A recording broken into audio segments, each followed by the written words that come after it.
Bonjour, j'ai le plaisir d'être avec Pierre Cassin, Christine Tazin, les fondateurs de Riposte Laïque, et on va parler d'un sujet qui concerne évidemment de nombreux Français, la question des élections européennes, mais pas simplement, l'avenir de la France et la question identitaire.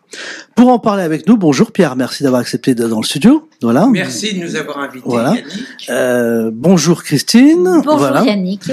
Et nous avons le plaisir d'être avec Thierry Mariani, qui est avec nous en ligne pour commencer cette émission. Bonjour Thierry Mariani. Thierry Mariani, je voulais vous avoir parce que vous avez été député du Vaucluse, RPR pendant très longtemps, député des Français de l'étranger pour l'UMP, puis les Républicains.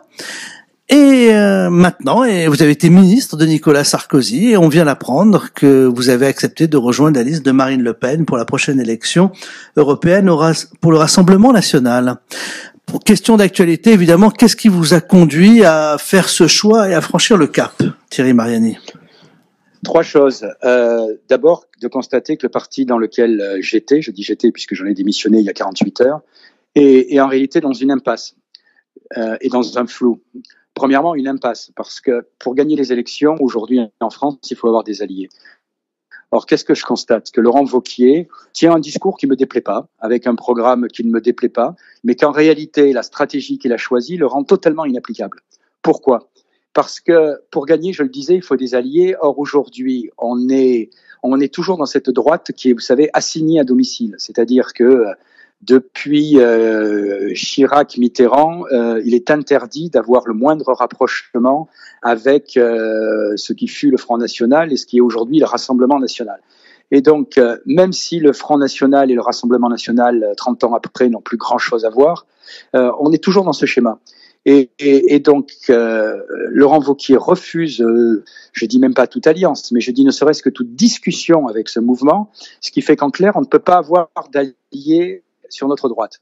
Donc les seuls alliés possibles qui nous restent, ce sont qui? Ce sont les centristes. Malheureusement, aujourd'hui, les centristes, comme chacun le sait, sont partis en écrasante majorité chez Macron. Donc en clair, il faut attendre de s'allier avec des gens une fois qu'ils seront déçus et qui reviendront vers nous. Et concrètement, ça signifie quoi? Ça signifie qu'une fois de plus, comme on l'a fait depuis 25 ans, on va s'allier avec des gens qui, chaque fois, sur certains sujets, notamment les sujets concernant notre identité, concernant l'immigration, concernant la sécurité, ont à chaque fois des états d'âme quand il s'agit de prendre des mesures qui s'imposent. Moi, je me souviens, par exemple, du discours de Grenoble de Nicolas Sarkozy, qui proposait un certain nombre de mesures qui aujourd'hui semblent évidentes. À l'époque, immédiatement, les centristes avaient eu des hauts le cœur et avaient refusé. Et donc, aujourd'hui, si Laurent Wauquiez s'obstine, et il s'obstine à rester dans ce schéma-là, ça signifie qu'on trompe nos électeurs. On a un beau programme, mais une fois de plus, on ne l'appliquera pas parce que on dira ah oui, mais vous comprenez, on veut ça, mais c'est pas notre faute, c'est Monsieur Lagarde ou à l'époque c'était Monsieur Douste-Blazy ou Madame Fadela Amara qui ne veulent pas qu'on fasse ça, et donc on trompe nos électeurs. C'est pour ça que la droite perd en général très souvent ces élections depuis des années. Si vous me passez cette image, mais on avait promis le Karcher, on n'a pas branché le tuyau, parce qu'en réalité, à chaque fois qu'on voulait des mesures, je le répète, on a été freiné.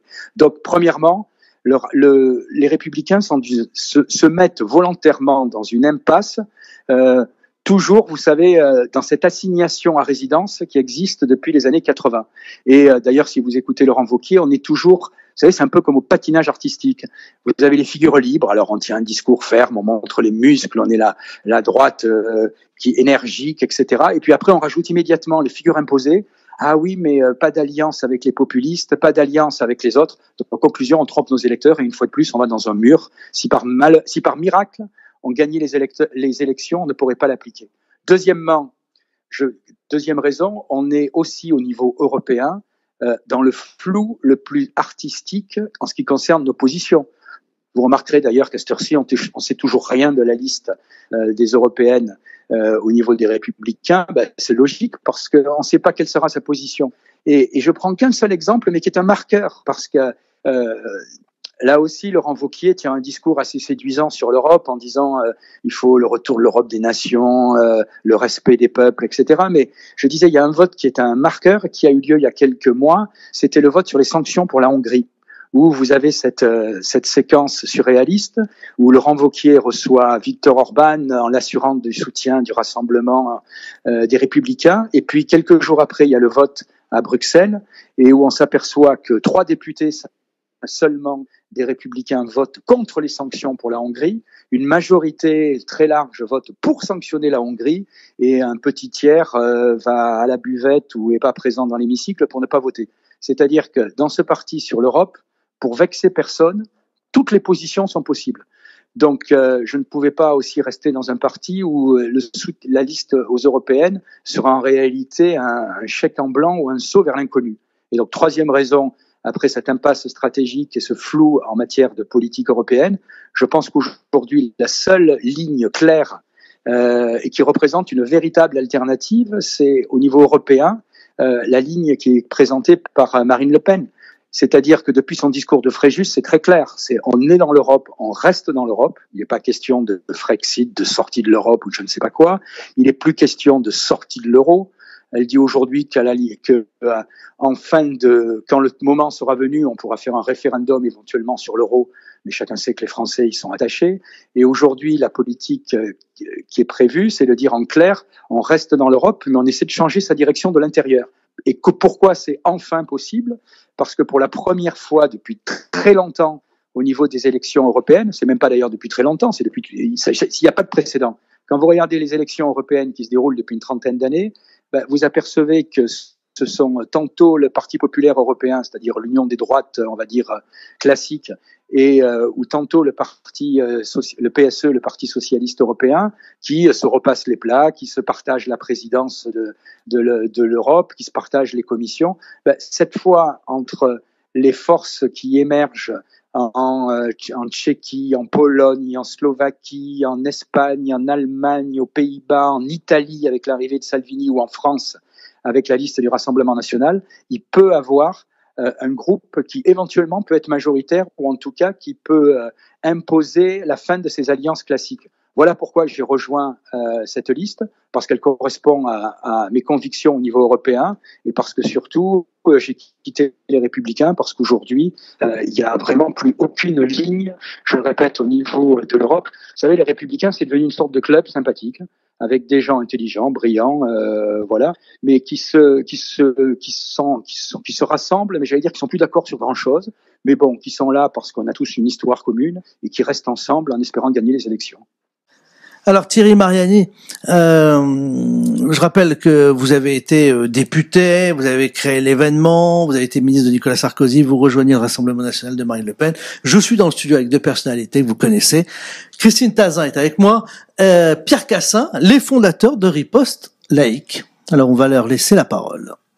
Pensez donc qu'il y a la possibilité aujourd'hui, clairement avec ce qu'on appelle les populistes, de renverser les alliances aujourd'hui franco-allemandes au sein de l'Union européenne pour faire ce que Matteo Salvini appelait hier un nouvel axe italien-polonais. Est-ce que vous pensez réellement, moi je suis un peu profane dans l'histoire de l'Union européenne, est-ce que vous pensez réellement que l'Union européenne est réformable de l'intérieur? Moi c'est vraiment ça la question qui m'obnubile. Est-ce qu'elle est réformable de l'intérieur? Est-ce que vous pensez réellement que la vague populiste qui aujourd'hui déferle sur le monde entier, qui a commencé par Trump, qui s'est continué par le Brexit, qui s'est continué par l'élection d'une alliance en Autriche, qui se continue par le Visegrad, par Bolsonaro en Brésil, est-ce que vous pensez que cette vague populiste peut quelque part emporter l'Union européenne et faire que nous ayons réellement une alliance populiste? Est-ce que vous pensez, pour dire clairement les choses, que l'Union européenne est réformable de l'intérieur? Je pense que je vous aurais répondu non il y a 1 an ou 2. Aujourd'hui, je pense qu'il y a une possibilité, et je suis très sincère. D'abord parce qu'au Parlement européen, je le répète, vous allez avoir le premier ou le second groupe qui va représenter justement tous les mouvements que vous venez d'évoquer. Et puis deuxièmement, il ne faut pas oublier que la Commission européenne va être changée.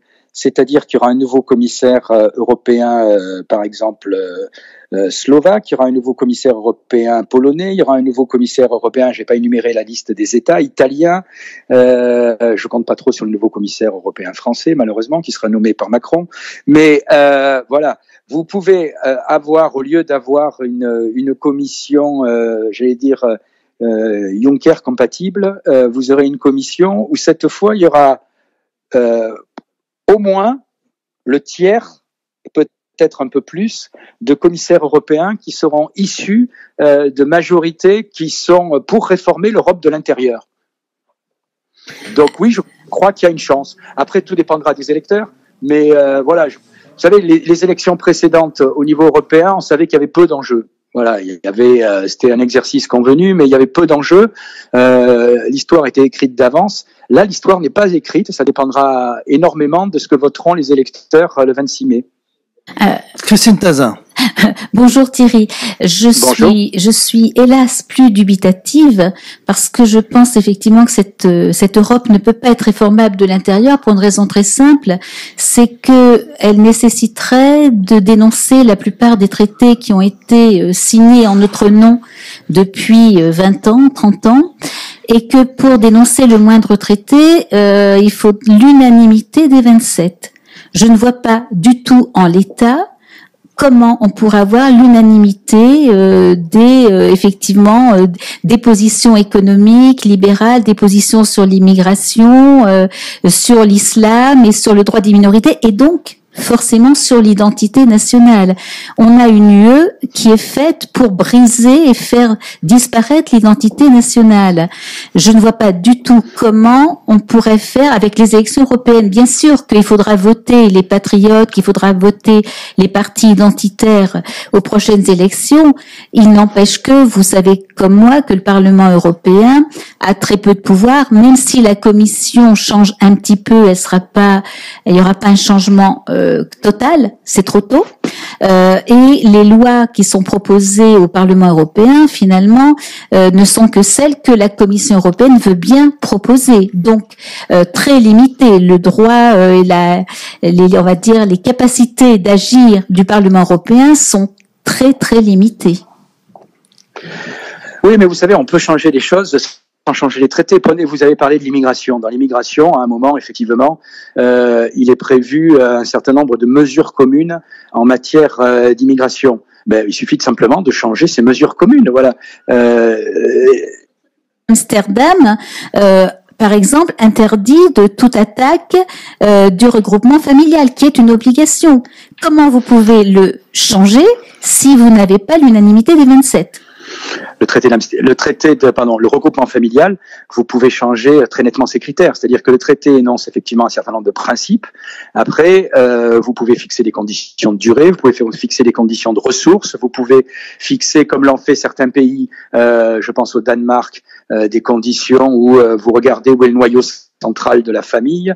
Donc, changer les traités, ce serait bien, mais vous avez raison, c'est fastidieux. Mais je pense qu'avant même de changer les traités, on peut nettement infléchir la politique européenne avec les traités existants, tout simplement en prenant des directives dans un autre sens. Que des directives ont fait, d'autres directives peuvent les défaire. J'aimerais vous croire et vous entendre. Il n'empêche qu'il y a le feu au lac. On n'a pas le temps, on n'a pas 10 ans, on n'a pas 20 ans devant nous pour se donner le temps de mesures cosmétiques ici ou là, pour changer un petit bout d'un traité, un petit bout d'un autre, gagner 2 ans, gagner 5 ans. Il me semble qu'actuellement, je ne vois pas d'autres solutions que le Frexit, effectivement.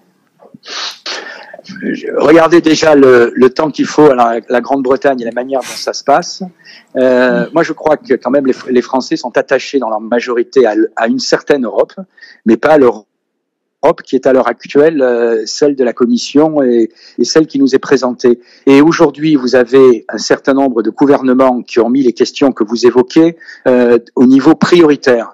Je veux dire, il est plus important de s'occuper des questions d'identité, des questions de protection de notre identité, de nos traditions, que des questions, je sais pas, de normes agricoles ou de je ne sais quoi. Il y a des priorités. Et quand on voit certains politiques qui aujourd'hui ont pris le pouvoir démocratiquement bien sûr, en Pologne, en Italie ou même en Hongrie, on peut, si ces politiques-là ont une majorité, je suis persuadé que les choses peuvent être enclenchées très vite. Alors Thierry Mariani, je sais que vous êtes assez pressé. Je voudrais terminer cet entretien. On va après Pierre et Christine, on va revenir sur d'autres sujets. Le pacte de Marrakech, c'est quand même le vrai sujet d'actualité qui inquiète beaucoup de gens, qui suscite beaucoup d'interrogations. Que faut-il en penser? Est-il finalement engageant pour le gouvernement français? Excusez-moi, vous savez, c'est ce qu'on appelle trivialement entre nous un pacte, quoi, un piège à con. Excusez-moi. J'ai siégé pendant 5 ans à l'Assemblée du Conseil de l'Europe. Ça n'a rien à voir, vous le savez, avec l'Union européenne des 28. Le Conseil de l'Europe, c'est cette assemblée qui s'occupe des droits de l'homme et qui a été créée peu après la Deuxième Guerre mondiale et qui recouvre tous les États géographiques, on va dire, de l'Europe, puisqu'il y a aussi bien la Russie que le Bélarus, que l'Ukraine, que les Balkans, il y a même la Turquie. Vous voyez, c'est une Europe au sens, à mon avis, un peu excessif. C'est un très bon exemple. Il faut voir qu'on parlait tout à l'heure du regroupement familial. J'ai beaucoup travaillé, vous le savez, à l'Assemblée nationale sur ces questions-là pendant des années. Très souvent, l'un des articles clés qui est évoqué par la jurisprudence pour justifier, par exemple, le regroupement familial et pour casser certaines décisions françaises qui refusaient, par exemple, l'arrivée de tel ou tel membre plus ou moins éloigné de la famille. À chaque fois, on nous invoque l'article 8 de la Convention européenne des droits de l'homme sur le respect de la vie privée et familiale. Qu'est-ce que je veux dire par là? La Convention européenne des droits de l'homme, c'est une convention inoffensive. Quand vous la lisez, c'est que des grands principes sur lesquels vous pouvez être d'accord et a priori tout semble inoffensif et sympathique. Sauf que c'était fait pour ça, mais les juges s'en sont saisis et de jurisprudence en jurisprudence, on en a fait désormais des règles extrêmement strictes qui fait qu'à un moment même, je cherche le nom dans ma tête de l'arrêté, mais à un moment même, la justice française a été arrivée, à cause de cet fameux article 8 de la Convention européenne des droits de l'homme, à justifier et quasiment à légaliser le regroupement familial en cas de polygamie. Il a fallu que Jean-Louis Debré, à l'époque ministre de l'Intérieur, fasse passer une loi pour l'interdire formellement. Donc, ce que je veux dire par là, c'est quoi? C'est pour moi le texte, la Convention de Marrakech, c'est le même piège. Il n'y a rien qui nous oblige, officiellement. Sauf que, excusez-moi, on signe pas en grande pompe un texte avec je ne sais plus combien de dizaines d'États pour après le mettre dans un placard. Et vous avez certains magistrats et certaines associations extrêmement militantes qui immédiatement s'en empareront. Et je suis persuadé que rapidement, on aura quelqu'un qui dira « Ah oui, mais l'article X de la Convention ou du pacte de Marrakech, qui revient au même, dit que la France s'engage à faciliter je ne sais quoi, etc. Et que, article 16, la France s'engage à aller dans les objectifs qui sont prévus dans le pacte de Marrakech, donc c'est une obligation pour la France. Et c'est là où il y a un piège. C'est-à-dire que même si la loi française n'est pas changée, un certain nombre de magistrats peuvent tout à fait dire « écoutez, c'est la doctrine, c'est les traités internationaux qui sont supérieurs aux lois. La France a signé le principe de faire telle chose et telle chose. Elle a signé d'autre part dans ce texte qu'elle s'engageait à progresser dans ses principes et donc elle doit faire telle chose et telle chose. » Donc oui, le pacte de Marrakech est un piège. Je veux dire, on signe pas. Il est évident qu'on prend les Français pour des imbéciles. J'ai dit un terme peut-être un peu plus trivial tout à l'heure, mais on le prend pour des imbéciles. On signe pas un texte qui a été négocié avec l'ONU simplement pour se faire plaisir et pour après le mettre dans un placard. Donc c'est un véritable piège qui servira en réalité de base à chaque fois que certains qui veulent faire avancer la cause d'un monde sans frontières et d'un monde ouvert à tous les vents, et notamment pour la France, s'appuieront sur ce texte-là. Donc, j'étais bien sûr radicalement opposé à ce texte, et je pense que c'est un des premiers textes à dénoncer. D'ailleurs, un certain nombre de pays s'y sont pas trompés. Vous savez, les pays que je visais tout à l'heure ne les ont pas cités en grande majorité, n'a pas signé cette convention, en grande majorité. On parlait de l'Italie, on parlait de la Hongrie, on parlait de la Slovaquie et je crois la Pologne aussi ont refusé de signer ce texte. Et, par exemple, un État comme la Suisse aussi, qui n'est pas un État, voilà. Donc oui, c'est un piège. Il fallait absolument pas le signer et ce qui est hallucinant en France, c'est qu'il n'y a pas eu le moindre débat là-dessus. On a l'impression qu'on a signé une convention pour mettre des pots de fleurs sur un rond-point. Merci Thierry Mariani. Une dernière question, une dernière réflexion. Après, vous répondrez une dernière fois de Pierre Cassin ou de Christine Tazin. Écoutez Thierry, moi totalement d'accord avec votre vision du pacte de Marrakech. On a essayé, nous autres, à l'intérieur des Gilets jaunes, de faire passer ce message, parce qu'on peut pas réclamer moins d'impôts, moins de taxes, et ne pas évoquer un pacte qui va forcément coûter encore plus cher à la France.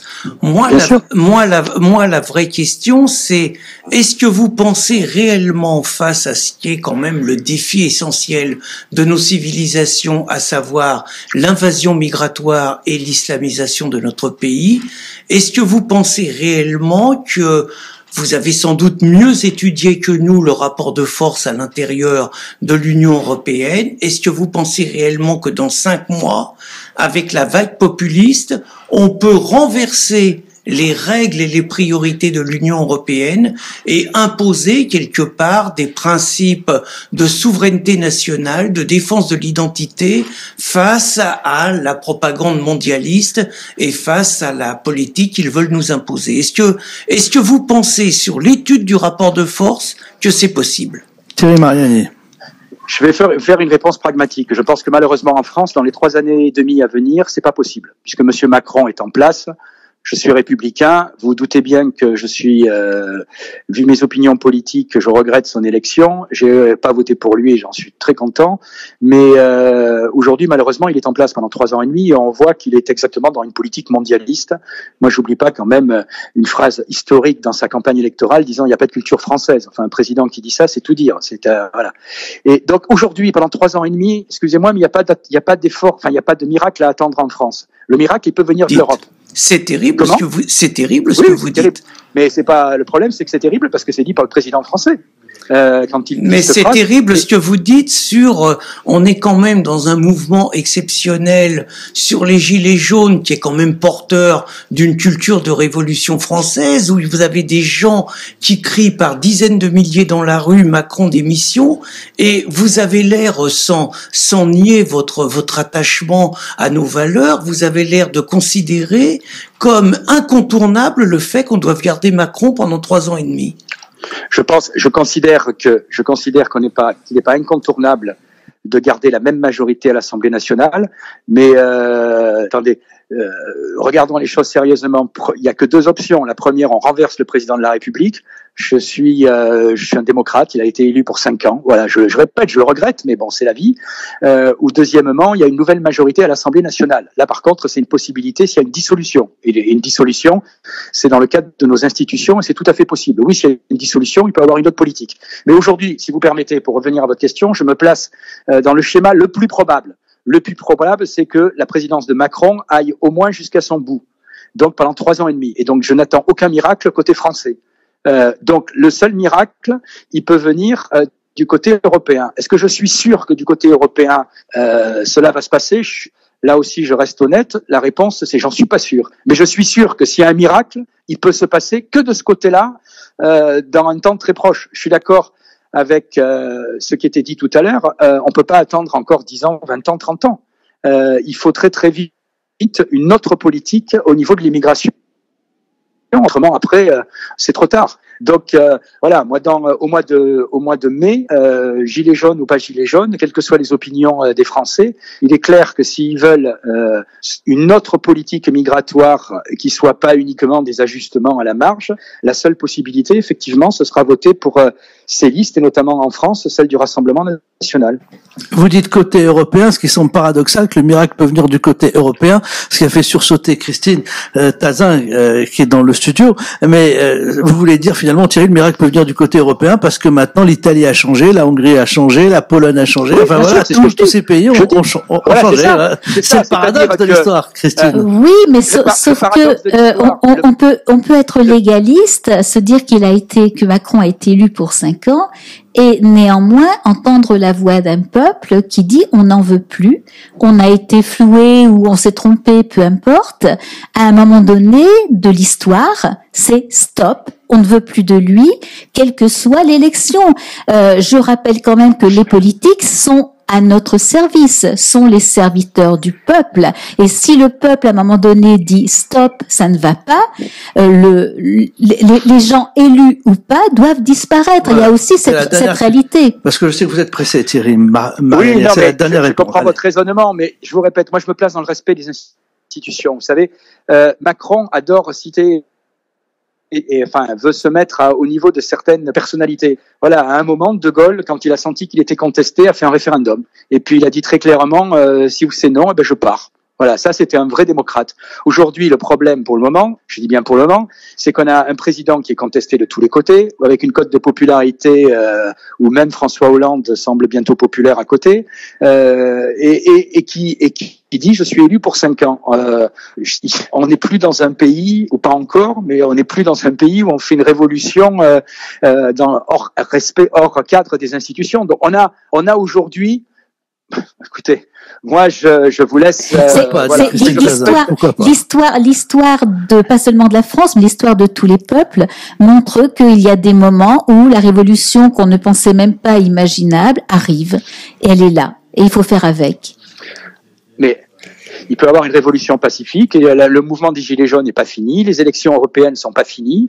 Il y a cette histoire de débat national où moi je pense que les Français doivent s'en emparer pour faire remonter leurs préoccupations, y compris en premier lieu celle de l'immigration, mais celle aussi de l'injustice sociale, qui est vraiment à un point aujourd'hui où la politique est faite que dans un seul sens. Et puis il y a un moment aussi où peut-être tout Macron et Jupiter qu'il se croit, il sera bien obligé d'en tirer les conséquences. Voilà. Mais aujourd'hui, malheureusement, je répète, moi j'ai été élu, je me place dans un cadre du respect des institutions. Le seul moyen de changer de politique en France, si le président s'obstine à maintenir le cap, c'est d'avoir soit une dissolution, et ça, effectivement, il peut avoir d'ici juin un climat où le président n'a pas d'autre solution. Voilà, vous savez, je vais prendre un exemple. Si la liste de Monsieur Macron aux européennes faisait, allez, rêvons ensemble, 12, 13, 15%, c'est évident que Champagne, Thierry. Ça crée un autre climat, voilà. Et donc, voilà, Et paradoxalement, je suis bien d'accord avec ce que disait Monsieur Yannick Urien, paradoxalement, peut-être que l'Europe peut être, grâce à ce qui se passe ailleurs, c'est pas grâce à la France, mais grâce à ce qui se passe, enfin grâce à ce qui peut se passer en France aux européennes et à ce qui s'est déjà passé ailleurs avec le sursaut des peuples, eh bien peut imposer une autre politique. Eh bien voilà, sera le mot. Merci Thierry Mariani. Merci. Conclusion, je pense, Monsieur Urien, je pense que les électeurs au mois de mai doivent pas penser que les élections européennes c'est une élection pour rien. Elle n'a, à mon avis, jamais eu un enjeu aussi important. Jamais eu un enjeu aussi important parce que avant l'Europe continuait son train-train. Voilà, avec j'allais dire un train qui avançait ou qui reculait, mais de quelques centimètres, toujours dans la même direction. Pour une fois, on peut changer la direction. C'est ça l'enjeu, et c'est pour ça que je me suis engagé derrière Marine Le Pen avec la liste du Rassemblement national. Merci Thierry Mariani d'avoir accepté notre invitation. Je rappelle que vous venez de créer l'événement. Merci parce que vous venez de créer l'événement politique. Vous avez été pendant plusieurs années député RPR, UMP, les Républicains. Vous avez été ministre de Nicolas Sarkozy et vous venez de franchir le Rubicon, comme on dit, en rejoignant la liste du Rassemblement national de Marine Le Pen pour la prochaine élection européenne. Et vous avez accepté de dialoguer avec Pierre Cassin et Christine Tazin, qui sont dans le studio, les fondateurs de Riposte Laïque. Merci, Monsieur le ministre. Et bonne journée à la Bolle. Merci, Monsieur Mariani. Au revoir. Au revoir. Au revoir. Voilà, donc Thierry Mariani, c'était avec nous, c'était un événement. Alors, on va digérer un peu. Ah oui, bien sûr. On reste ensemble, Christine Tazan et Pierre Cassin dans le studio. Il a quand même dit quelques énormités. Non, pas des énormités, avec lesquelles vous n'êtes pas d'accord. Pour moi, c'est des énormités. Oui, mais si vous n'êtes pas d'accord, voilà. Notamment quand il parle du débat national, qui est quand même une vaste supercherie, une manipulation à l'échelle de Macron. Chacun l'interprète. Oui. Et oui, bien sûr. Il n'empêche que pour mon interprétation, que j'assume, un débat national qui est encadré et dont les thèmes sont choisis par le président qui est mis en doute, pour ne dire que ça n'est pas un débat. Un vrai débat, c'est ce qui est en train de se passer actuellement sur les points de blocage des Gilets jaunes. C'est ce qui se passe quand les gens sont sur le terrain et qui sont en train de parler de leur vie quotidienne et qui disent clairement, moi je crève de faim, moi j'ai 800 € de retraite par mois, moi je souffre de l'immigration qui me pose problème à côté de chez moi parce que ma fille peut plus sortir. Le vrai débat, il est là. Est-ce qu'on a besoin d'un débat qui va coûter 4 millions d'euros ? 4 millions d'euros, au moment où on nous dit qu'il faut augmenter effectivement nos impôts pour y arriver et pour rembourser la dette, pour simplement encadrer justement avec des questions, des gestions de technocrates, d'énarques qui ne connaissent rien à la vie, qui n'ont pas les deux pieds dans la boue pour ne pas dire autre chose, qui ne connaissent que, on va dire, des paroles sibyllines, l'art d'enfoncer des clous et la langue de bois. C'est un scandale, c'est-à-dire que ce débat national sera en plus forcément spolié, récupéré par des maîtres en politique, des gens des syndicats, des gens politisés, des gens qui savent parler, qui vont en mettre plein la vue aux gens qui n'ont pas spécialement l'habitude de parler, et c'est pas facile de parler en public quand on n'a pas l'habitude, et qui vont se laisser du coup bouffer la laine sur le dos. Et ça me rend complètement enragée, et je trouve que le débat national, c'est une des choses les pires que l'on puisse reprocher à Macron, parce que c'est la grande manipulation. Je rappelle quand même que parallèlement à ça, il a quand même eu l'honnêteté de dire que de toute façon, quoi qu'il arrive, il ne changerait rien à sa politique, il ne changerait rien à ses réformes, il ne changerait rien à ce qu'il a décidé. Et donc, le seul intérêt du débat, il l'a dit clairement, c'est de convaincre ces espèces de gamins et de sales gosses de Français qu'il n'y ait pas d'autre solution que la politique de Macron. Si ça, c'est un débat, eh ben, excusez-moi, mais il y a un sacré problème. Pierre Cassin. Moi, j'ai bien aimé d'abord la franchise et la liberté d'expression de Thierry Mariani. J'ai aimé qu'il accepte de discuter avec des gens comme nous, ce que peu de médias traditionnels, même aucun, et peu de médias alternatifs, il faut être Carnews pour oser ça, se permettent. Par ailleurs, le contenu, ce que j'ai compris, c'est que Thierry Mariani se présente comme un défenseur des institutions. Il n'a pas le choix. On n'a pas le choix. Il se présente ainsi, et il y a quand même une vraie réflexion. Je pense que c'est un homme qui a mené courageusement une bataille interne à l'intérieur de la droite traditionnelle depuis 30 ans. Je rappelle quand même qu'en 1990, le parti auquel il appartenait prenait des positions sur l'immigration que même le Front National ou le Rassemblement National aujourd'hui n'osent plus prendre. Et je suis obligé de faire le bilan sur, depuis une trentaine d'années, quel est le résultat de la politique de ces gens-là sur l'immigration et l'identité. Regardez la France en 1990, regardez où nous en sommes, c'est une catastrophe. C'est un véritable fiasco. Nous avons des milliers, des millions de clandestins supplémentaires. L'islam a gagné des territoires énormes au sein de la République, au sein des territoires perdus. Donc, quelque part, et je reviens à ce que j'étais, le respect des institutions, le respect des lois s'est traduit depuis 30 ans par un recul épouvantable de notre pays et par quelque part une mise en danger de notre civilisation, de notre culture, de notre identité. Aujourd'hui, Thierry Mariani nous dit « on va gagner au sein de l'Union européenne ». Moi, j'ai envie de le croire. Il a dit « on peut gagner ». Il n'a pas dit « on va ». On peut gagner, mais on va se donner tous les moyens de gagner. Moi, j'ai envie de le croire. j'ai envie de croire à la belle histoire de le Visegrad, l'Autriche, l'Italie, le Brexit, le mouvement des Gilets jaunes en France. Ça fait un tel raz-de-marée qu'on va gagner. Très bien. Moi, j'ai quand même envie d'entendre un plan B. C'est-à-dire, on est au mois de mai, si on renverse Juncker et tous les immigrationnistes de l'Union européenne, moi je sors le champagne et on va le boire ensemble. C'est super. Mais si ça va pas, on va encore attendre 6 ans. Moi j'entends les gens de gauche, je viens de la gauche, hein, j'entends les gens de gauche qui nous racontent depuis 15 ou 20 ans, on n'est pas pour cette Europe-là, mais on est pour une autre Europe. Ok, pendant ce temps-là, on en fume le peuple.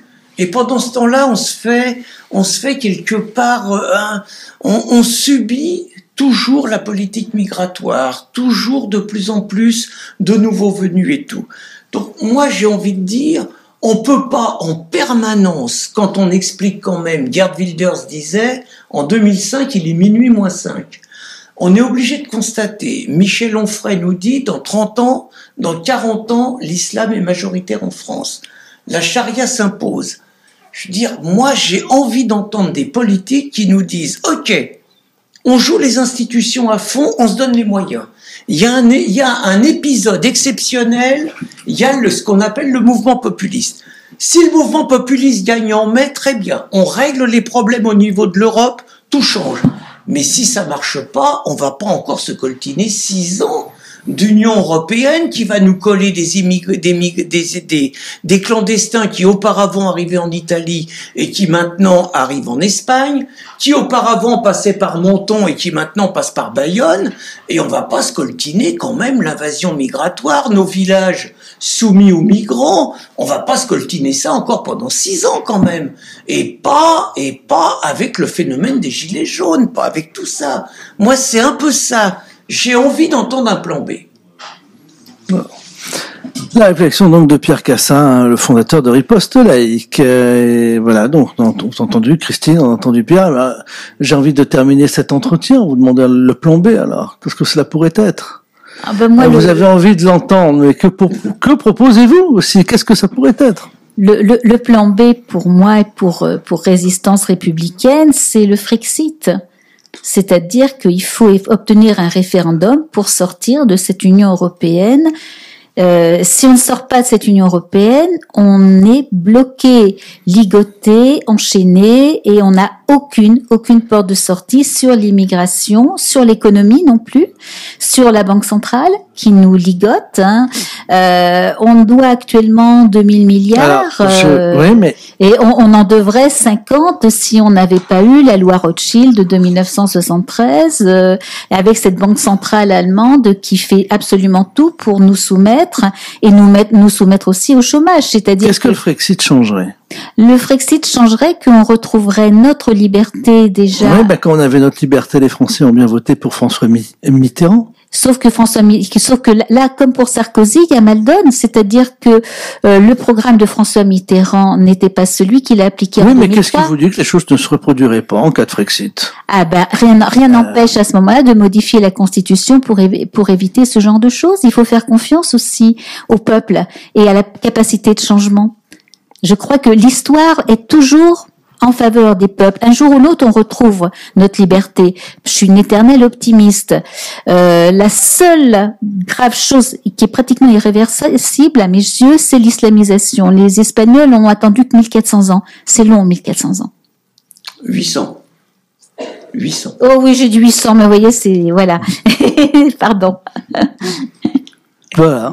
Moi, ce que j'ai aimé, parce que je trouve, en rebondissant sur le mouvement des Gilets jaunes et sur les propos de Thierry Mariani, on entend, vous savez, moi j'avais 15 ans en 1968, vous étiez sans doute un peu plus jeune, Yannick, mais il y avait l'imagination au pouvoir, et il y avait une liberté de parole, vous découvriez des nouvelles choses. Christine a dit tout à l'heure, moi j'ai entendu des Gilets jaunes qui nous disent, mais attendez, les gouvernants, nous ne sommes pas leurs obligés. Ils sont nos gouvernants parce que nous les avons élus. Mandatés. Ils ont des comptes à nous rendre. C'est-à-dire que c'est eux qui doivent quelque part être à notre service. Et aujourd'hui, quand on voit les réactions des députés En Marche, quand on voit les réactions de Macron, mais c'est des réactions qui datent d'avant la Révolution de 1789. C'est-à-dire que c'est des gens qui estiment que le peuple doit leur être soumis. Alors que, normalement, les principes de la Constitution, c'est que c'est eux qui devraient être soumis au peuple. Et c'est là que j'ai un désaccord majeur avec Thierry Mariani. Si on écoute Thierry Mariani, on a voté en 2017 pour Macron, on se l'embourbe jusqu'en 2022. Pourquoi ? Pourquoi ? Si Macron a été élu sur un programme ambigu, on va dire, oui, je ne vais pas dire sur une imposition. S'il ne démissionne pas, vous avez que le coup d'État comme alternative. Non, la pression populaire peut jouer quand vous bloquez mais il faut qu'il ait la pression populaire, il faut qu'il accepte de démissionner. Oui, mais il n'empêche qu'à un moment donné, il peut ne plus avoir le choix.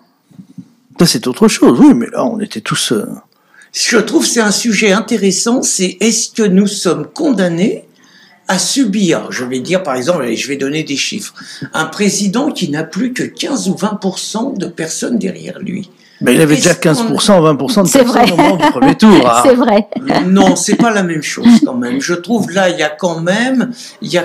Et moi, je remets pas en cause. Il a été élu démocratiquement en 2017. Il a vendu une histoire que l'UMP et le PS c'était terminé, qu'il fallait faire autre chose. Il a vendu une belle histoire avec Brigitte qui a servi à alimenter un roman à l'eau de rose, tout ça. Bon, les Français, au bout d'un an et demi, découvrent quand même qu'ils ont mis à la présidence quelqu'un qui ne correspond pas à ce qu'il avait vendu. C'est quand même un petit peu ça. Il a vendu une belle histoire, on n'allait pas toucher aux retraites des retraités, manque de chance, c'est quand même un petit peu ça. On allait favoriser le niveau de vie des Français, c'est pas tout à fait ça. Il nous impose de plus en plus d'immigration, ça il ne l'avait pas caché. Si au bout d'un an et demi ou 2 ans, les Français disent c'est pas ça qu'on veut, il y a une vraie question. Mais les institutions de la 5e ne prévoient pas cela. C'est pas une télécommande comme avec sa télévision, on change de chaîne. Au bout d'un quart d'heure, si le film vous a déçu, on va passer sur la chaîne suivante. Les institutions obéissent au peuple. C'est le peuple qui est souverain. Yannick, vous avez soumis l'exemple du général de Gaulle. Moi, je trouve le général de Gaulle exceptionnel, en ce sens que c'est un homme, il est désavoué par la rue en mai 1968. Il est plébiscité sur les Champs-Élysées en juin 1968. Il est plébiscité par les élections législatives quelques jours après. Il a le courage de remettre en cause son mandat par un référendum. Il est battu sur le référendum, où par ailleurs on vote pas du tout sur les questions qu'il pose, mais sur sa personne, il s'en va. Moi je dis chapeau bas, mon général, chapeau bas. Aujourd'hui, c'est clair que Macron n'est pas capable de ça. Et qu'il y a quand même quelque chose qui va pas. Moi je suis un défenseur de la Ve République. Mais je suis un défenseur de la Ve République avec le référendum. Le minimum pour Macron, après une crise comme ça, je trouve il y a 2 solutions.